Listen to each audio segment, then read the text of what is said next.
মুমিনকেই দেবে। আল্লাহ জান্নাত কি ভাই মুমিনকে দেবে।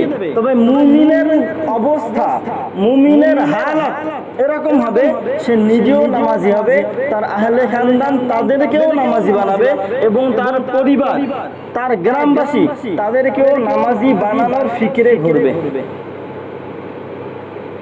বুঝেছো ভাই? যে মুমিন হবে নিজেকে মুমিন দাবি করবে, আর আল্লাহ কোনো মুমিনকে ছাড়া কোনো বেঈমানকে জান্নাত দেবেন না, একদম কোনো সন্দেহ নেই। কোনো বেঈমানকে যার মধ্যে ঈমান থাকবে না, আল্লাহ তাকে কোশ্চিন কালেও জান্নাত দেবে না। একমাত্র মুমিনকে আল্লাহ জান্নাত দেবে।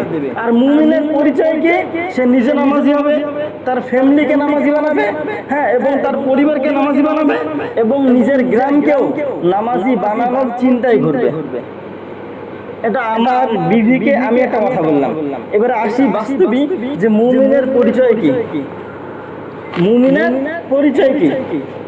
তো আল্লাহ পাক রব্বুল আলামিন কত সুন্দরভাবে কোরআনের মধ্যে তুলে দিয়েছেন যে এই হচ্ছে মুমিনের পরিচয়। এই অবস্থা যদি তোমাদের মধ্যে থাকে, তো তোমরা নিজেকে মুমিন হিসেবে দাবি করতে পারবা। আর যদি এই অবস্থা তোমাদের মধ্যে না থাকে, তোমরা নিজেকে মুমিন হিসেবে দাবি করো না। কি আলামত? ইন্নামাল মুমিনুনা আল্লাযীনা ইযা যুকিরাল্লাহু ওয়াজিলাত কুলুবুহুম। এক নাম্বার গুণ, যখন মুমিন ব্যক্তির সম্মুখে আল্লাহ সম্পর্কে আলোচনা হবে, ওয়াজিলাত কুলুবুহুম, তার দিলের মধ্যে কম্পন শুরু হবে।